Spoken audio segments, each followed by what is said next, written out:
Buenas tardes. Proseguimos con el recital de poesía con estos 5 autores. Voy a ser muy breve porque los que tienen la voz pues son ellos. Y empezamos con Gerardo Venteo. Tiene la palabra, Gerardo. Bueno, en principio muchas gracias por estar aquí. Algunos conozco. Y nada, os cuento. Yo voy a leer sobre La Veradora, es un libro que habla de una mujer con 2 hijos. Es un poema largo dividido en pequeños fragmentos. Entonces lo voy a leer todos seguidos, son muy pequeños y voy a agotar los 10 minutos. Yo creo, lo tengo más o menos calculado para eso. Vale.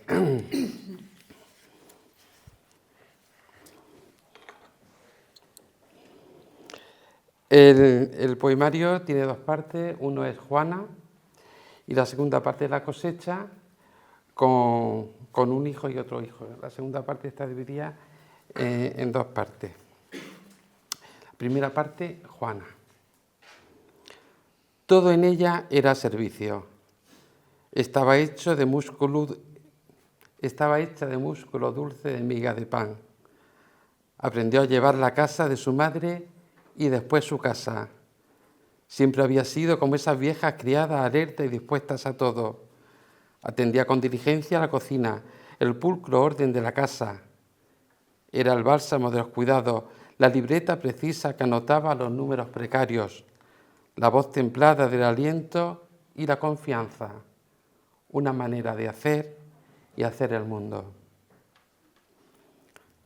Porque al nacer el primero, su constelación de afectos cambió el espacio y su espacio, la gravedad de los objetos, la intención del logro enredado en el afán, la niña de sus ojos. Ella, más ella que nunca, insistía en la cría. Al fin, tenía un lugar en el mundo. Cuando por la noche se quita el luto, se mete en la cama y se agazapa bajo las sábanas. Llora por el dolor de no saber qué hacer, cómo hacer para poner la mesa al día siguiente, cómo hacerlos para que sean de provecho para sí y para el mundo. Y se mece las plegarias de la noche hasta que llega el sueño y se pausa y se aviene a ella misma y a su confianza.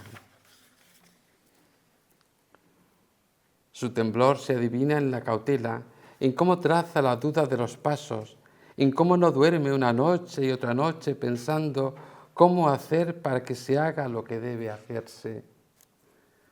Al día siguiente, el desayuno en la mesa, la ropa limpia, sus manos tendidas a lo que da el día, los nudos de los dedos como hebras anudando, la yema de los pies, la yema de los dedos, la yema de su voz acarician, hilando corazones para que crezcan y no tiemblen.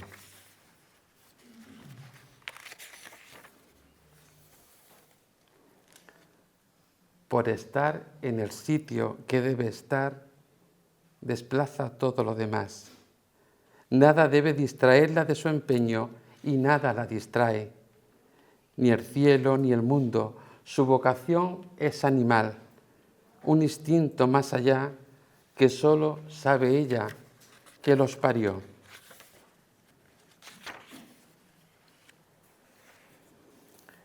Es lo que es y hay lo que hay. Pero ella es capaz de obrar otra vez el milagro de multiplicar los panes y los peces, solo con ejercer su voluntad, que es diligencia, devoción y aritmética. La mesa que pone es siempre la mejor mesa, luz en la tiniebla. Porque así es como agradece a las cosas su oficio, las cuida con esmero. Ha barrido las hojas del patio, ha preparado las camas para cuando vuelvan, ha dejado a punto el embozo de las sábanas para cuando acuda la noche, ha vuelto a perfilar las líneas precisas en el orden de los muebles de la casa y se ha sentado frente al muro blanco del patio, como si la cal contuviera el mar de toda la luz y la brisa ante sus ojos. Unos minutos de silencio frente al rumor de los árboles y el descuido de los pájaros. Se contempla entre todo.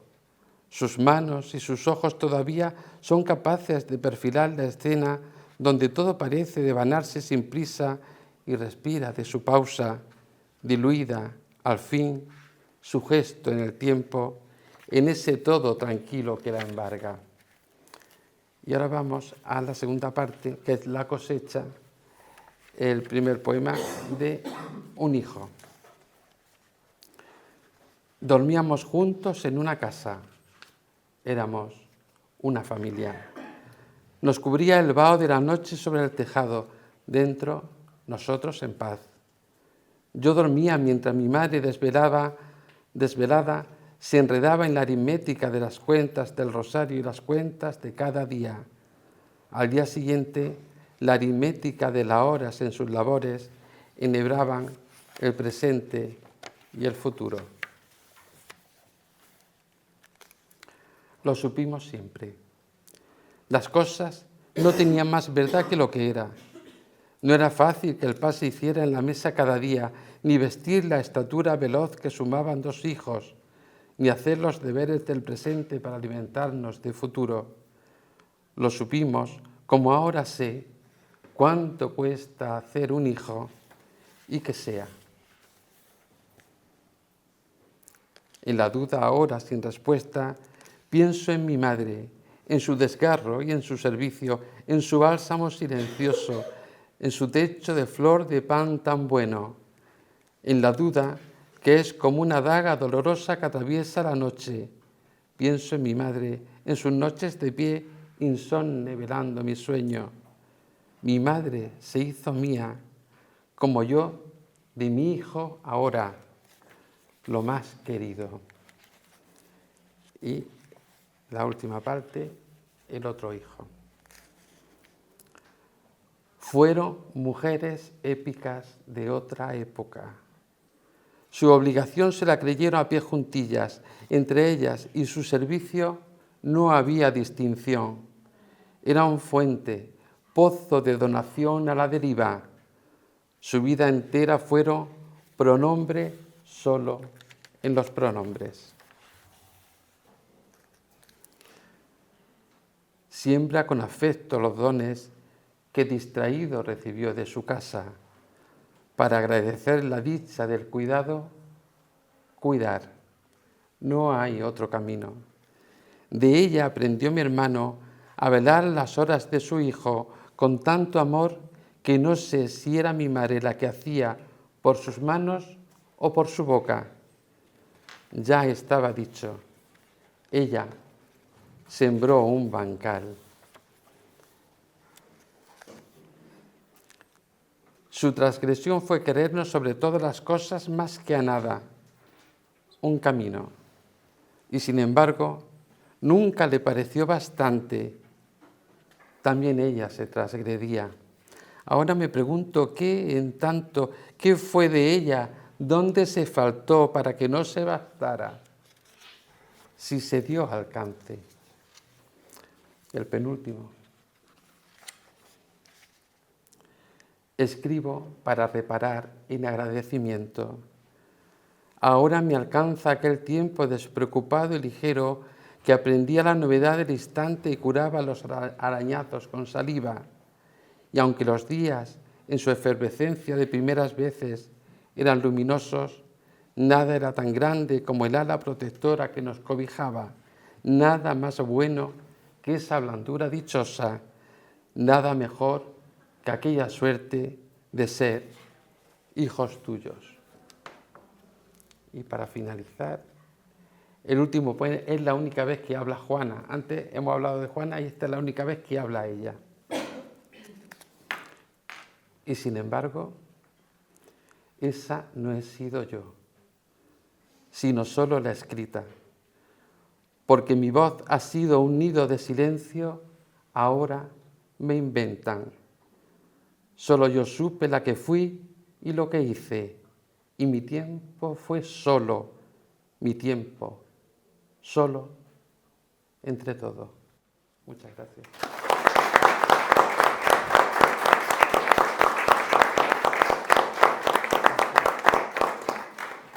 Gracias, Gerardo. Qué bonito. Seguimos con José María Sánchez. Aranda. Un placer estar aquí en el Festival Internacional de Poesía de Granada, uno de los mejores festivales de poesía del mundo. Un placer que esté José Cabrera, también poeta, o sea que sabe de lo que estamos hablando, y por supuesto compartir esta mesa con mis compañeros. Yo creo que la poesía es una necesidad innata en el ser humano. Ya en Eduana, en la primera tablilla mesopotámica, o sea, tenemos que decir que la primera persona que hace una poesía es una mujer, y la hace ya hace muchísimo tiempo. Y todos hemos hablado de lo que sentimos. Ya decía Freud que los poetas habían llegado donde no había llegado la ciencia. ¿Cierto? Escarbamos y tocamos lo más profundo. Yo voy a empezar con mi poemario Siempre, porque es un poemario lleno de optimismo, aunque a la vez también hay alguna preocupación que se atisba, y luego los siguientes poemas se van a ir viendo. Yo tengo uno que se llama Oasis, ¿de acuerdo? Cada uno tenemos nuestro oasis, y el mío era este. Derramé miles de fértiles besos sobre las dunas de tu piel canela. Conversé de lo humano y lo divino con todos y cada uno de tus lunares. Patiné con mis torpes y nerviosos dedos por las curvas que el paraíso me mostró. Y soñé que era eterno, antes de que el crepúsculo nos volviese a despertar. En este poemario el tema de la eternidad, por eso se llama Siempre, porque está presente, porque es un anhelo, no real, pero sí un deseo. Y para ello hay uno de los poemas que se llama Para Siempre, en el que para mí fue grato, que fijaros lo que es la magia del idioma. En Argentina acabaron galardonando este poema, y era la época de la pandemia, en que todo el mundo hablaba del dolor, del problema que se estaba. Y yo en ese momento había nacido mi hijo, y para mí era lo más novedoso y lo más importante que me estaba pasando. Y yo decía, pasa la arena entre finos cristales, testigos de retales, de vivencias, que sin ti solo son trozos de cuarzo. Solo el pensamiento de no serte eterno me desgarra en mil pedazos. Ser eterno de carne y hueso, unido a tu brisa de jovial viento, a esa sonrisa de hoyuelos tersos, a esa cálida y parlante mirada de azul intenso, espejo del cielo. Seguiría mil vidas abrigándote con millones de tiernos besos, pero esta existencia caprichosa me separará, ojalá sea muy tarde, de mi propia carne que la pureza encarnó en tu entrañable cuerpo. Te seré eterno de pensamiento, y si existe alguna forma de seguir cuidando de tus frágiles pasos, ya fuese como recuerdo, lo haré, honrando todas las veces que pronuncié te quiero. Bien, circunstancias sobrevenidas, van llegando el paso del tiempo y siguen habiendo otros poemas, pues como pueda ser Envidia, ¿no? Si hemos dicho que desde unos cuantos miles de años antes de Cristo ya se hace poesía, los sentimientos están ahí, y la envidia es una. Queman tus palabras como la fría escarcha sobre la piel cetrina de la ladera de tu cuerpo. Duelen tus mentiras como la ausencia del quejido en un viaje anodino a tus peores pensamientos. Asustan los vacíos en el latir de tus sentidos, que reprochan a la vida el haberte conocido. Sin pericia eres envidia, nacida en el abrigo del destino, por la naturaleza de sus heridas que sangraron en el camino. Bien, estos primeros poemarios, con rimas bastante más consonantes de las que luego van a ir viniendo, y al final llega Presagios de Esperanza. Presagios de Esperanza es un poemario en el que yo auno dos pasiones. No es la poesía mi primer lenguaje de expresión, yo ya he dicho que es una necesidad innata al expresarse, sino lo mío era la pintura. O sea, yo lo que hacía era pintar, así un poco para que lo veáis, las ilustraciones de los primeros libros son ilustraciones que hago yo, y es lo que yo necesito al principio.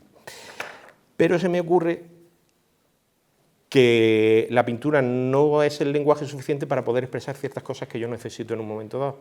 Y al final yo recuerdo, fijaros, tener mucho cuidado lo que decís, porque a veces podéis decir una cosa y luego hacer otra. Yo recuerdo aquí nuestro querido Ramón Martínez presentando un libro y dije, yo, como esta gente que son los poetas, yo no voy a escribir nunca. Son valientes. Y al final, mirad, donde se encuentra uno, expresándose y abriéndose en lo más profundo. Y en Presagios de Esperanza, yo lo que hago es, de forma aleatoria, no me digáis por qué, cojo diferentes cuadros de la historia del arte y sobre ellos hago una poesía. Bueno, Idilio en el mar, Sorolla, alguien en el que admiro fabulosa. No sé si hacéis la idea, están unos niños jugando en el agua. Sorolla es capaz de captar ese agua reflejándose y corriendo, ¿no? Y yo digo, como la libertad de esa pincelada suelta que se bebe la luz que anhela el agua en las fantasías de una infinita vida por delante. Esa que solo entiende del lúcido momento, que se alimenta de la jovial brisa, que es atusada por el fino calor constante. Esa que atrapa la alegría de una mirada que yace sobre el fino espejo del mar, entre las caricias de un sol radiante. Sí, eso es tener alma de niño y no dejar de amarte. Bien,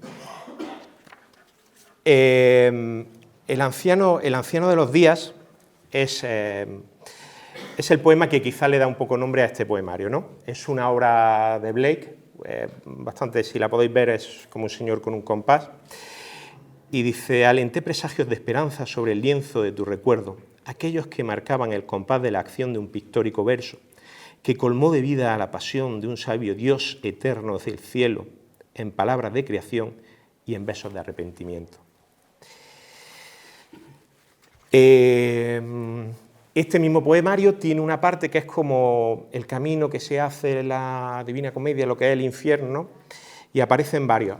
Antes hablamos de envidia, la traición también es buena. La traición es un sentimiento también que... Ese dolor que aprieta el pecho con la intensidad de 1000 caballos que galopan sobre jirones de piel que en antaño formaron un corazón. Ese dolor que te hace sentir un poco más solo, como si te hubiese extirpado un trozo de ti, ese que arrastra la locura alejándote de la razón. Ese dolor que te acompaña en una lenta recuperación para no dejarte volver a la normalidad, en la que no sientas que has perdido algo. Sí, algo que creías tuyo, que te hacía ser otro, que afrontaba la vida con pasión.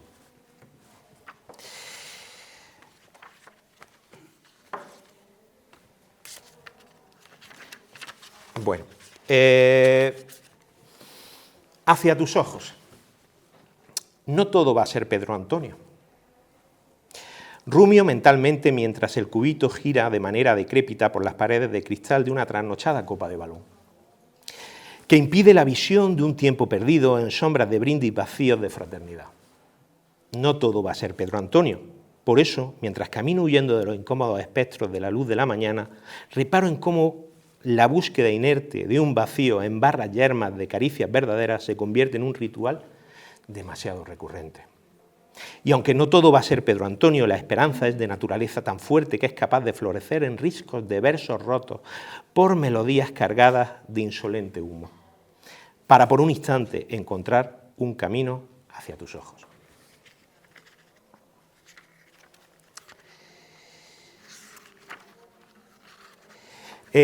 Por supuesto, no se puede escribir si no leemos y no hacemos tributo a otros grandes. Yo voy a leeros un tributo a Pessoa y yo hago mi propia versión de autopsicografía. Finjo que tu paz será infinita para regocijo de mi alma.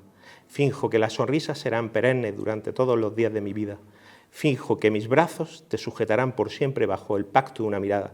Y finjo que seré eterno, ya que el poeta es un fingidor, y así me engaño yo. Y el último poemario. Madre. Mientras que en todas las ilustraciones son mías, un buen amigo común, Miguel, me hizo la portada y además me pasó una obra, y de ahí salió un poema. Inmediatamente cuando me lo suelta, llega este poema que dice, que lo miréis, es un niño, una muchacha, dice, madre, sentía tu cabeza reposar sobre la mía mientras los miedos se diluían y las esperanzas se agrandaban en la calle donde se posaba la gaviota. Me regalaban minutos de complicidad mientras yo soñaba con ser un gigante que con un abrazo pudiera abarcar el mundo y traértelo a tus pies. Hoy quiero seguir siendo ese niño repleto de sueños de grandeza para no saber que el frío invierno ya llegó. Y que tu compañía, aunque eterna, se vende cara por una constelación que quiere hacernos mucho daño. Y por eso, madre, quiero volver a sentir tu cabeza sobre la mía para saber que aún no te has ido.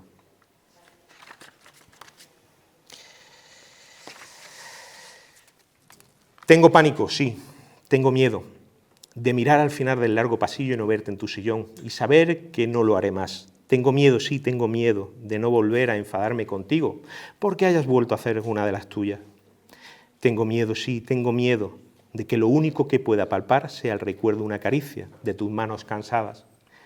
Y tengo miedo, sí, tengo pánico de que lo único que me quede de ti sean recuerdos. Quiero terminar con un poema que se llama París, que el primer verso empieza Hoy llueve en París, y me estaba acordando de nuestra Marilú Escribano, de esos sonetos al alba supongo que habéis escuchado hablar de Marilú, ¿no? Vale. Bien, entonces no hay que decir mucho más. Marilú era pintora también, ¿lo sabíais?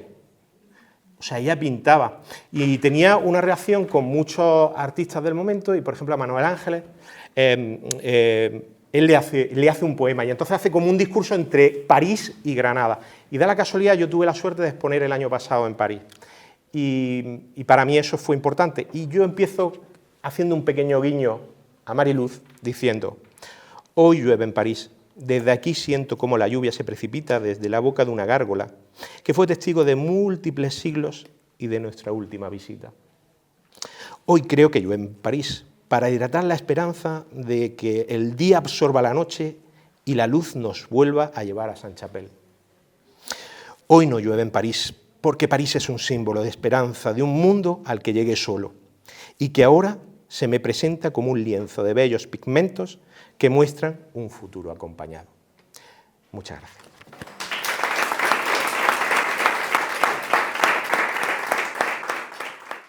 Bueno, yo he traído poemas de mi último poemario, que se llama Azogues. Es un poemario emocional del territorio que intenta estrechar vínculos con nuestro entorno natural y con nuestro territorio.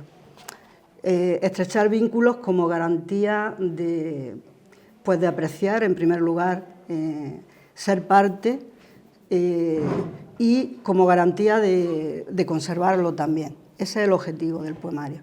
Entonces se llama Azogues, que es una palabra rescatada, no sé si os sonará esa palabra o no. No. Yo en clase a la gente joven no le suena, pero mi abuela me la decía a mí, ¿no? Esta niña parece que tiene azogue. O sea, inquietud, nerviosismo, pero el azogue también es el mercurio. Y las minas de azogue, cuando oigáis en la Alpujarra y sobre todo... Sí. ¿En Almadén había? Claro, en Almadén es uno de los sitios, uno de los puntos de extracción de azogue o mercurio. Bueno, entonces ese es el significado. El libro transita en 3 puntos del territorio andaluz, 3 puntos que están elegidos a propósito para estrechar esos vínculos, ¿no?, de los que hablaba. Empieza en el centro geográfico de Andalucía, en concreto en la subbética cordobesa. No sé si aquí habrá alguien de Córdoba o de alrededores. No. Bueno, pues el libro está ubicado, está arraigado, cada poema está arraigado, ¿no? Entonces, este primer poema se llama Orígenes y está en un mirador natural, que si no lo conocéis os recomiendo, en la subbética cordobesa. ¿Por qué os lo recomiendo? porque no hay nada, ningún aula, ninguna clase que se pueda dar en el aula, nada como venirte al Picacho de Cabra y percibir de forma muy perceptual, ¿no?, entender, comprender el territorio. Y el territorio lo vemos, Sierra Morena al norte. Estamos sobre un pliegue cabalgando sobre el Valle del Guadalquivir, en la Subbética, y si me doy la vuelta al sur, veo todas las cordilleras béticas, que es una sola cordillera, aunque parezcan muy fragmentadas. Y al fondo Sierra Nevada, parte de eso, y un buen día el mar. Con lo cual, los puntos por donde transita este poemario están elegidos a propósito para entender y estrechar esos vínculos, ¿no? Este poema se llama Orígenes, nos vamos a la Subbética cordobesa, al Picacho de Cabra. Sintió de la nube 3 caricias, la inmensidad del beso que se pliega, el vértigo de asomarse al final de la Subbética, por sorpresa el descubrimiento del precipicio, sobre el valle el cabalgamiento, la brisa donde arrojarse sin salir ilesa. Sintió mimetismo profundo con los halcones abejeros, surcadores del éter. En sus plumas portan limos, arenas, continentes cercanos. Siguió su ruta agua arriba hasta el final del río, cuña fluvial que encauza destino, aterraza riberas y orienta el paisaje. Percibió Sierra Morena a lo lejos, cual frontera por el norte, con la meseta. Intuyó la prebética al noreste y pensó en los bosques frondosos que sucumbieron entre barcos y entre guerras, bajo el agua de mares que nos miran. Deleitó su mirada más al sur, la penibética fragmentada, majestuosa, pero una sola cadena. Ver supo el surco intrabético, las altas cumbres manchadas de blanco, la ondulación anticlinal, un sinclinal que se insinúa. Supo ver a la derecha intensas lluvias sobre pinsapos, canutos y rododendros. Por sorpresa, la comprensión de señales, el origen, las fuerzas telúricas impresas en calizas, el coral de otros tiempos. Supo ver los templados charcos, sobre el mar original, islotes aparcados y los ojos abiertos de cienas monites. Bueno, pues transitamos ahora a Sierra Nevada. ¿Por qué Sierra Nevada? Porque es una isla de biodiversidad y es el punto de mayor biodiversidad de todo el continente europeo, y la tenemos aquí. Este poema se llama Baética, y tenéis que pensar, como hay un dibujito yo os lo enseño, tenéis que pensar en un saltamontes parecido, ¿vale? Prácticamente sin alas, y es un endemismo de nuestra sierra. Quiere decir eso, que solo lo vemos en las altas cumbres, altas cumbres, un especialista, altas cumbres entre Almería y Granada, en Sierra Nevada, en un endemismo exclusivo de nuestra sierra. Baética. Es prosa poética. Bajo tus patas de caminar lento, la indiferencia hacia un mundo convulso y confianza en la coraza.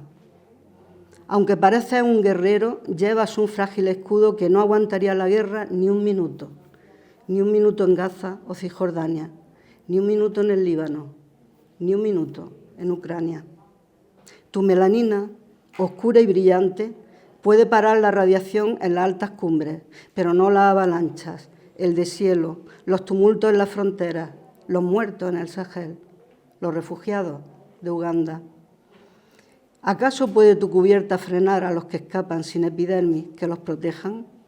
¿A los rohingyá huidos de Birmania? ¿A los que huyen de anomalías en la isobara o de comportamientos extraños en la meteorología? ¿Acaso detendría los mares, las barcazas que arriban a Lampedusa, a Canarias, quizás tu coraza?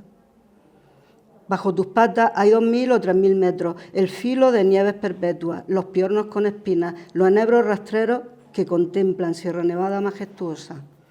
Pero tu coraza, propia de un especialista de altas cumbres, no aguantaría cambios drásticos en las constantes del clima, no soportaría la destrucción de paisajes, la estación de esquí abarcando ríos que nacen, el turismo y la presión urbanística sobre territorios que te pertenecen. Aunque pareces un guerrero con lanza, opositor se llama, nunca vencerías en ninguna batalla, en ninguna contienda de este capitalismo salvaje. Puedes permanecer junto al silencio limpio y desnudo de la montaña que crece, transitar entre Almería y Granada, ocultar tus no alas bajo terminas resistentes, pasar desapercibido en el reducido territorio, hacer honores a la condición de endemismo rechoncho, único en un mundo agitado, exclusivo de la sierra, cada vez menos nevada. Puedes inocular los huevos con tu lanza de hembra, corretear entre violetas, besar las ramas de sabinas chatas, obtener el calor de esquistos micáceos y hacerte un referente frente al cambio climático. Pero tu coraza, ay, tu coraza, ingenioso y práctico invento evolutivo, no aguantaría los desafíos del antropoceno. Ha resultado ser un mal negocio para especies restringidas en el espacio y en el tiempo del planeta. Especialistas te llaman, ay, tu coraza, de nombre Baética ostulata, la chicharra de Sierra Nevada, no puede ser culpable. Indiferencia hacia un mundo convulso. Confianza en la coraza. También en Sierra Nevada hay algunas plantas endémicas, ¿no? Esta es la violeta. Aparentemente casi ni la ves, pequeñita, ¿no? Pero está muy especializada, también es de las altas cumbres y crece exclusivamente, en la violeta de Sierra Nevada, crece también exclusivamente en las altas cumbres de nuestra sierra. Este poema se llama Viola. Has buscado pedregales, las pendientes que se mueven, tus pies se tambalean, tu cabeza, confundida, busca luz y se yergue. Necesitas un apoyo en la inmensidad de las alturas. Exploras entre rocas te retuerces a través de los canchales, suelo móvil. Y aparecen tus raíces como titanes del subsuelo que se alargan, ramifican su presencia, te dan pertenencia, te hacen fuerte. Te han anclado al sustrato, te quitaron las migrañas y todos los síndromes. A tu hábitat te unieron. Ya no existen vértigos ni pánicos las chapinas. Te has adaptado a un irreverente medio. Libre de inseguridades, sin ansiedad visible, te has presentado en público, has mostrado tus credenciales, has dicho, inclinando tu corola, Viola Crasiuscula, al servicio de las cumbres. Y la tercera parte del poemario transcurre, los versos transitan en la Sierra de Gado, porque es una sierra que ha sido muy transformada, pero que ha demostrado también una resiliencia grandísima y conserva valores culturales, naturales de mucho interés. Estamos entonces en el entorno de esa montaña y en los pueblos de la Almería, de la Alpujarra almeriense, de ese contexto. Este poema se llama Celemín. ¿Sabéis lo que es un celemín? No, tampoco os suena. Pues en mi pueblo la gente mayor todavía lo usa, ¿no? Y es una medida de superficie, es decir, ahora pues diríamos no sé cuántas hectáreas, ¿no? De este bancal o de este invernadero, pues el celemín es una medida son 534, creo, exactamente, bueno, 537 metros cuadrados, eso es un celemín. Y bueno, es una palabra también rescatada en este poemario, que está cayendo en desuso, pero que ha conformado toda la forma de vivir de una comarca, ¿no? Bueno, pues nos vamos a los pueblos de la Baja Alpujarra almeriense, por ejemplo, Dalía, Berja, ese contexto. Sobre la loma de Pencas, los circios. Sobre los circios, el jilguero. Bajo el jilguero, media fanega de la alquería. 6 celemines que lindan al norte con el soto, al sur con el río, al este con otras fincas conocidas, con el regadío al oeste. varios aljibes. Celemines repartidos, celemines por deudas subastados. En el periodo de la Restauración, 55 pesetas. Colectivizados celemines, manos que trabajan. Llegó la República y esparció las tierras. Después fue la huida, las cuevas que ocultan el miedo, el silencio. Se echó a los montes el hambre del pueblo, buscó almendras, pan de higo, arrobas de esparto segado. Y la Sierra de Gado miraba de cerca suelos devastados por la minería. La roca madre ofrecía sus laderas para la siembra de pinos. Celemines que vieron vegas fértiles, la vez del agua que riega, las azadas, los présules, las habas, los encarpes de racimos, los pastores y sus cenachos. Celemines que ahora ven jirones de polietileno sobre la tierra, mañana microplásticos mal esparcidos en nuestras vidas. Y voy a leer dos pequeños, si al lugar. Este se llama Cañadas, también sabréis lo que son cañadas. Bueno, pues son vías pecuarias, ¿no? Cañadas, cordeles, veredas o coladas son vías pecuarias que se han usado o se siguen usando para el tránsito del ganado. Y aquí nos vamos al Valle de Laujar, entre Sierra de Gado y Sierra Nevada. Dalía y verja entre cordeles, Laujar bajo cañadas y veredas, la cabra trae un choto a la casa, la niñez, los mamíferos, la leche. El tránsito a Sierra Nevada, el Mulhacén y la Alcazaba nos miran, altas cumbres desde la Sierra de Gado, pequeñas transhumancias por los valles de nuestras vidas, por los ríos de ferruginosa agua, desde matorrales con aulagas que pinchan hasta bosques de encinas y castaños, transhumancias desde los caminos rurales hasta la ciudad prometida, coladas hasta la cima de nuestra experiencia y nuestros escritos. Y finalizo con uno cortito. Este poema se llama Encuentro, también en ese mismo contexto, en las faldas medias y bajas de la sierra. No tiene el monte sospecha del celo, del seguimiento y la vigilia, del acecho paciente bajo el crepúsculo. No tienen esos bigotes noticias de tu espera. Quiere el encuentro con el pelaje de su abrigo, con su mudez desafiante. No intuye el gato montés que lo espera aquí, cual polizonte de montaña, sus garras desea, su naturaleza salvaje, su felina esencia. No sabe que lo defenderás con incipientes pezuñas y enjarjes de hibridaciones, de la derrota, de la aniquilación como especie.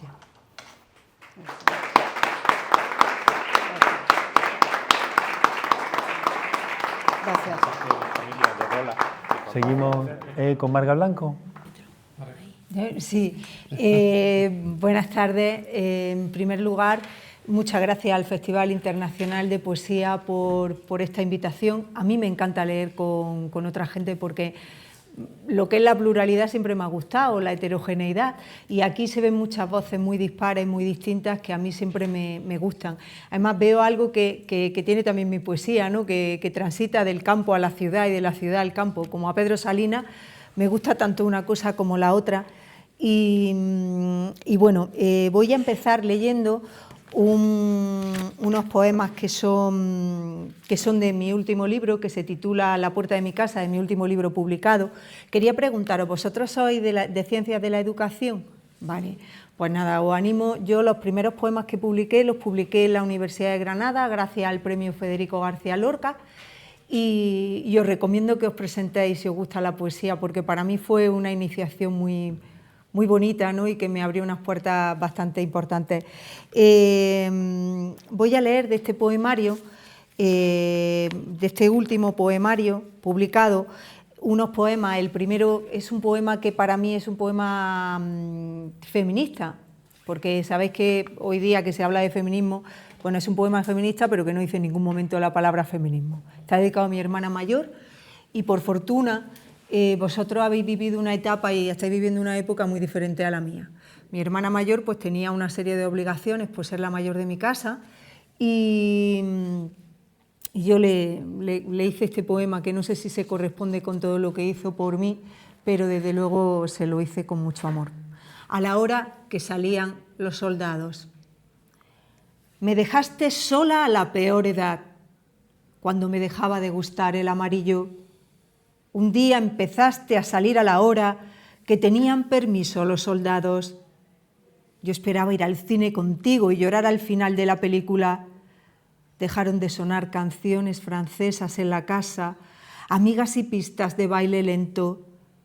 Te marchaste a la hora que salían los soldados. Un día te llevaste tu gabardina y las tapas desgastadas de tus tacones de aguja. Ya no leí mis poemas a nadie. Se rieron. Solo tú sabías lo que vale un pequeño copo de nieve. Cuando volviste al año embarazada, me miraste hacia abajo desde el espejo y supe que no habías logrado escapar, pero que te habías ido para siempre. En este libro hay un poema que yo escribí y que durante mucho tiempo yo pensé que estaba mal de la cabeza cuando lo escribí. Bueno, antes de escribirlo, cuando tenía la idea y me veía de niña, porque de niña tenía muchos tics. Entonces empezaba, ahora tengo que hacer esto para que pase lo otro, luego tengo que hacer lo otro para que pase esto. Pues lo mismo que cuando vas por la calle, tengo que pasar este recuadro porque si no paso este recuadro, pero a mí me duró mucho tiempo aquello. Yo en la adolescencia seguía teniendo ese tipo de tics. Luego he estado leyendo mucho sobre psicología, que a mí me encanta Freud, que se ha citado antes, y parece ser que no es tan anormal, ¿no? Que es esa idea de que uno tiene o una tiene el control de las cosas, que desgraciadamente cuando pasan los años te acabas dando cuenta de que no controla casi nada, una mínima parte de lo que tú creías que podías controlar. En honor a esa niña escribí este poema ya dándome cuenta de que desgraciadamente no. Magia y derrota. Cuando escuchaba la sirena de una ambulancia o el pitido de un coche, pañuelo blanco por la ventanilla que siempre parecía impregnado de sangre, me persignaba 30 o 40 veces y salvaba un herido. A mis padres los protegía de la carretera. Mi madre solía parar en las curvas al regreso del pueblo los domingos. Yo cruzaba las piernas bajo el escritorio. Con frecuencia perdía la cuenta de las veces y lograba salvarlos. Una noche de luna azul incluso, puse a salvo a gran parte de mi familia. Bajé de 2 en 2 las escaleras, me paré en el rellano de la vecina y mascullé entre lloros mis oraciones. Con el tiempo perdí el poder de salvar a nadie. De hecho, algunos habéis quedado por siempre en el camino. Ya no tengo el don de las piernas cruzadas, ni el de la geometría de los dedos en la frente. Ya solo podría salvarme si uso trucos sin magia, cogerme del brazo, tirarme del pelo e intentar alejarme para siempre de los pensamientos que me acribillan. El último poema de este poemario es un poema que yo le escribí a mi inquilino. Se titula La mudanza. Yo no soy rentista, aunque tenga un inquilino. Era un inquilino que era psiquiatra y era un inquilino que venía de vez en cuando a tomarse una cerveza en la casa. Como vivía al lado, pues le teníamos muchísimo cariño, yo creo que él también a nosotros. Y yo se lo dediqué a él, a José Luis, este poema, al que luego se lo mandé porque él se fue a vivir a Almería y demás, y le gustó mucho la mudanza. Él nos contaba toda su historia. Por supuesto, todo esto está fabulado, porque ya sabéis que la poesía, cuando dicen una poesía confesional e íntima, pues no te estás confesando tú, estás reinventando un poco la historia, ¿no?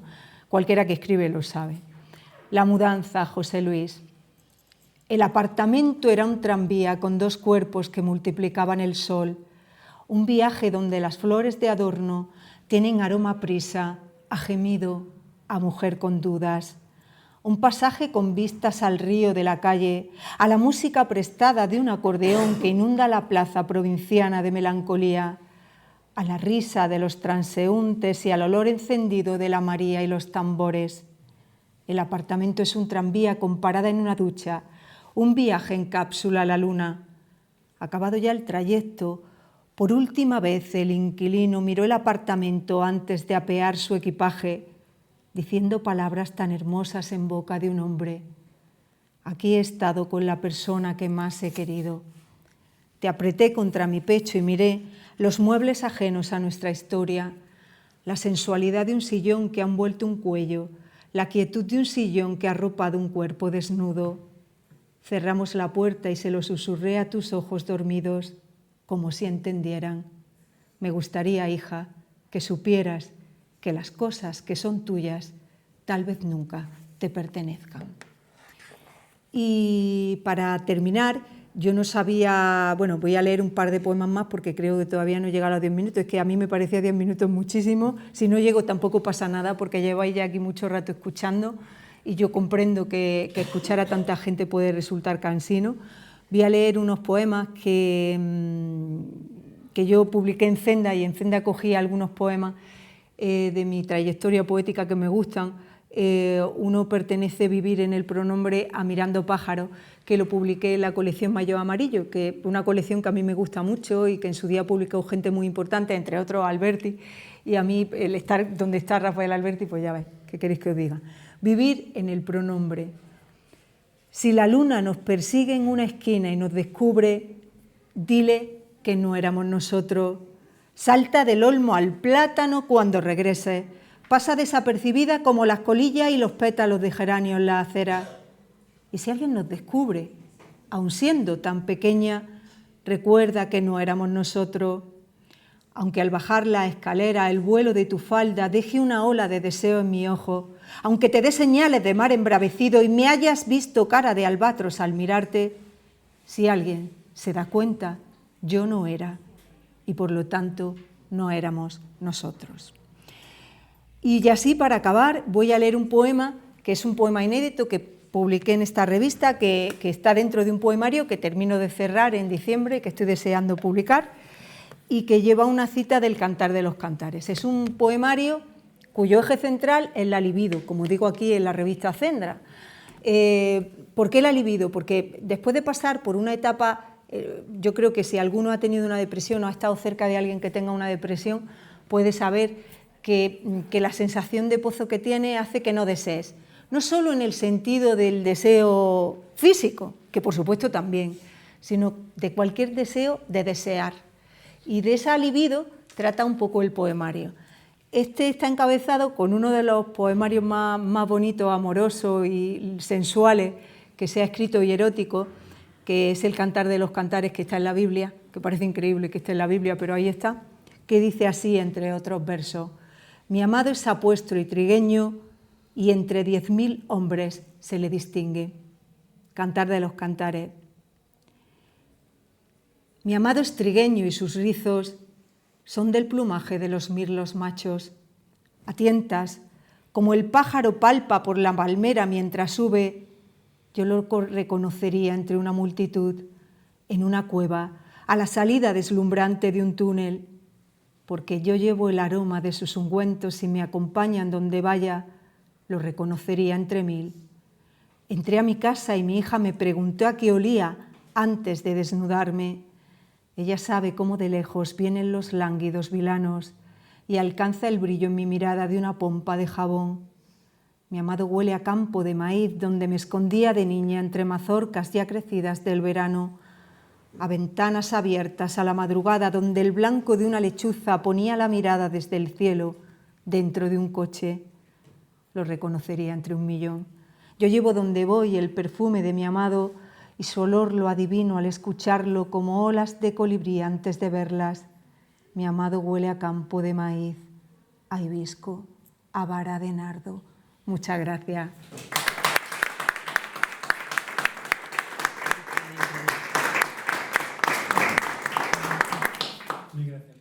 Y finalizamos con Ana María.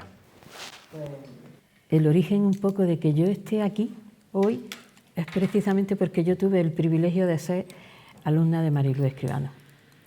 Y voy a empezar con un poemilla que además a todos los que estáis aquí, como seréis futuros maestres, yo he sido maestra durante casi 38 años, y es un pequeño poema. A los niños, aunque no os lo creáis, les gusta mucho la poesía y les gusta mucho la música. Y yo les daba, durante 7 años estuve dando música y psicomotricidad a niños de educación infantil, fijaros, ni siquiera de primaria. A ver si lo encuentro. Y entonces hay un poema que se llama, que está basado en ese momento en el que Papageno y Papagena se encuentran, que es un fragmento de la flauta mágica de Mozart. Y es un fragmento muy divertido porque el pajarero que va vestido... Y ahí lo tenéis como recurso que funciona, ¿eh? con los chiquitines y con los grandes. Bueno, y entonces yo, este poema además lo llegó a ver Marilú y hoy pues en memoria de ella está aquí, porque además le hizo muchas gracias y luego ya hablaré de mi último libro. Pa, pa, pa, pa, pa, pa, pa, pa, pa, pa, pa, pa, Papageno. A Papageno enamorado las plumas se le han erizado. Papagena, Papagena, Papagena, Papagena. 1000 corcheas han brotado de su corazón emplumado. Papagenos, papagenas. Suben las notas por su pecho a borbotones, se atascan los silencios insostenibles y empujan en su garganta. Las corcheas levantan el vuelo y se precipitan por sus labios asombrados. Papageno, papagena. Enamorarse le da tanto miedo, pobre Papageno. Y bueno, de este poemario que se llama En un instante de arena, os voy a leer una cosita muy pequeña que luego nos va a llevar al siguiente. Dice: lagrimacer sin pudor, para vaciar la copa del dolor, aunque se sequen los ojos y los ríos se llenen de sal. Lagrimacer y seguir caminando. Lagrimacer. Yo no sabía que ahí, en ese pequeño poema y en esa palabra lagrimacer, estaba el germen de lo que iba a venir después.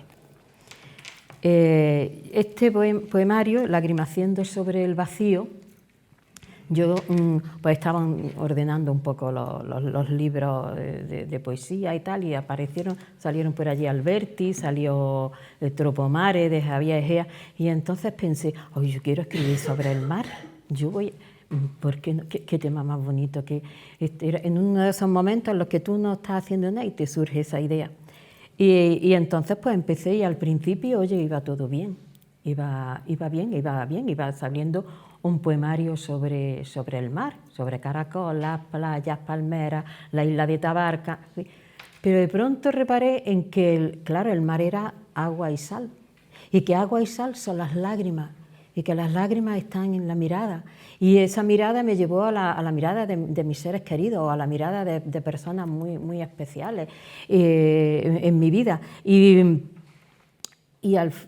esa misma agua y sal, el mar era... Entonces llegué a la conclusión, el mar es donde se vierten las lágrimas. Y pensé en el Mediterráneo. Y el Mediterráneo me llevó, en su deriva, me llevó al sitio donde ahora hay más lágrimas, donde más lágrimas se vierten al Mediterráneo, que es precisamente Gaza. Así que este poemario tiene una primera parte que es como más intimista, y luego una segunda que es más de compromiso social, donde la guerra hizo que el agua se desbordara y me arrebató el dolor de la guerra, me acabó arrebatando un poemario sobre el mar. El primer poema que escribí, de donde iba saliendo todo, se llama Este mar. Tiene una cita de Javier Egea, como no podía ser de otra manera. Extraño tanto mar, raro este cielo desgranado de luz sobre la isleta. Javier Egea. Este mar de luces radiantes que se despliega tan lejano, tan inabarcable y profundo, se me negó desde la cuna. Este mar que susurra nanas con métrica de sal herida y arpegios de agua peregrina. Este mar, ausente en los montes, es el sueño de grumetes en tierra. Este mar, con sus melodías de naca y conchas dormidas, con su aliento de brisa añil, arrulla mi alma atolondrada. Este mar, de pliegues turquesa, sosiega negras impurezas con la quietud de su horizonte. Este mar, con su sal, enjuaga y diluye mis cicatrices. Este mar me acuna en su lecho de espuma y olas engarzadas, en hebras de volubles vientos y errantes burbujas saladas. Este mar se mece con sus aguas como un útero primigenio, dando cobijo a mis lágrimas. Este mar aquieta mis males y mi cuerpo se vuelve espuma. Este mar donde ya reposan Alfonsina y mi dulce madre.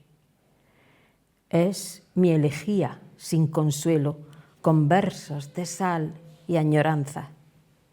Este mar, jardín del Edén, donde ellas danzan con las olas, ajenas al dolor del mundo. Este mar, que me aventa el alma, pone en mi mirada luz de agua.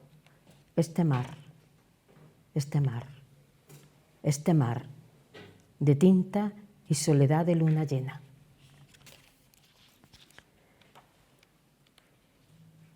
Os voy a leer ahora uno que está dedicado a mi hijo y bueno, pues el agua y la sal en la mirada, ¿no? La luz del agua en la mirada. La primera parte de este poemario se llama La luz del agua en la mirada.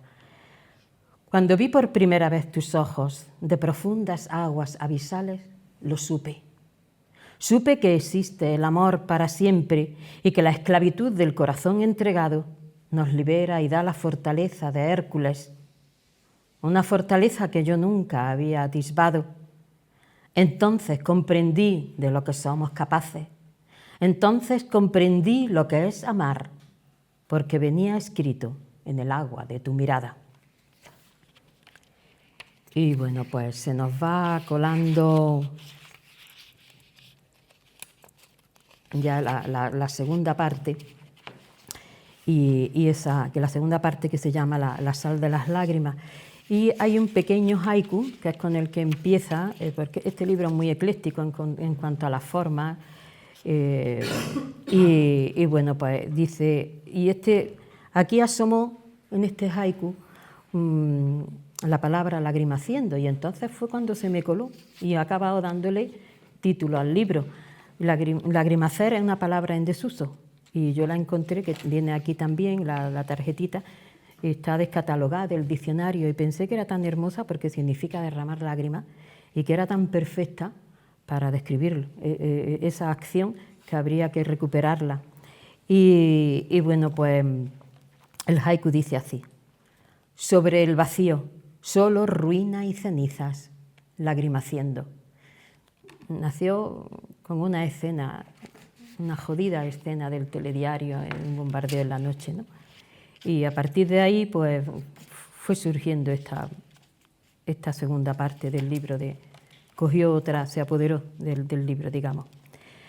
Y en esta segunda parte, que ya es más de esto, pues, os voy a leer un poema que se llama El pianista, y que está basado en una escena de la película El pianista de Roman Polanski, cuando se encuentran el pianista y el alto mando alemán, que ya van en retirada. Los alemanes ya han sido vencidos y van en retirada, y van a establecer su cuartel general un poco en el mismo sitio en el que está escondido el pianista, que está con una lata. No sé si recordáis la escena, es muy emotivo porque está con una lata que no la puede abrir, un hombre muerto de hambre con una lata que resultó encima estar llena de cabello de ángel, ¿no? Fijaros qué cosa más increíble, ¿no? El pianista.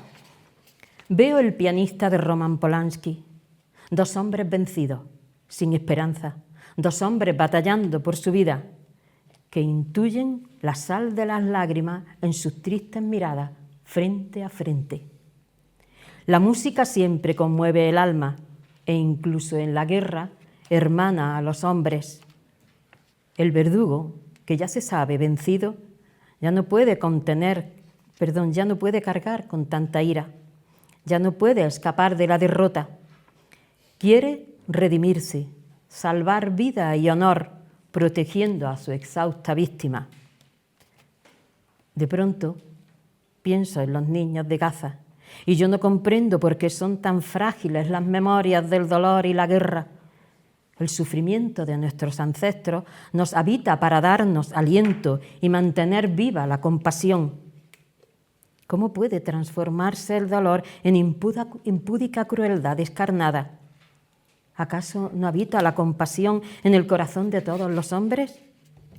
Las víctimas del holocausto más cruel son hoy las responsables de la muerte despiadada de niños inocentes. La misma avaricia que asesinó ayer a los suyos, hoy se apodera de la dignidad de sus breves vidas. Es fácil ser verdugo cuando el mundo está de tu parte y nadie te reprende. Escuchando el pianista de Polanski, cierro los ojos por unos instantes. Quiero imaginar que la compasión y la paz son un futuro posible. A lo lejos suena la luz de un piano. Es un resquicio azulado de paz y yo tengo miedo de que se apague. Cada vez entiendo menos las guerras. Sobre sangre judía se construyó en nombre de una patria superior un imperio de terror y locura. Sobre la sangre inocente de Gaza se construye hoy la patria israelita. Es tan tenue la barrera que impide a la víctima convertirse en verdugo. Es tan tenue la barrera que impide al verdugo convertirse en víctima. Todas las lunas acunan niños muertos. En Gaza, la luna se ha parado en cuarto creciente. Nada puede protegernos de la decadencia, de la vergüenza, ni del eterno deshonor cuando se derrama la sangre de santos inocentes. Tras largos siglos, la vileza de Herodes aún sigue viva y no ha encontrado el perdón. Y ya para terminar, y que no nos cortemos las venas, como decía aún, dice que con los poetas pues, a veces dan ganas de qué tristeza, ¿no? Bueno, pues un poquito de esperanza y con este poema que se llama, ya para terminar, Quiero creer. Quiero creer que a pesar de la sal de mis lágrimas, puedo conservar erguida la esperanza y sostener la fe en el mañana. Quiero creer que soy como el bambú, que moriré después de florecer, sintiendo entre los dedos la luz de la vida. Necesito creer que aún puedo transitar la ruta de las golondrinas y peregrinar al confín de los sueños rotos. Quiero creer que tras mi irremediable muerte podré seguir existiendo en tu corazón y protegiendo los pasos de tu estrella. Quiero, ante todo, que en el futuro florezcan las azucenas, aunque yo ya no pueda olerlas, y que envuelvan tus labios amados con su aroma de pétalos enamorados.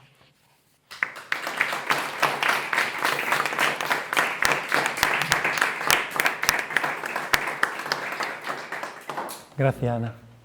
¿Alguna duda, alguna pregunta que queráis hacerle? Pues a los poetas muchísimas gracias por esta tarde mágica. Gracias.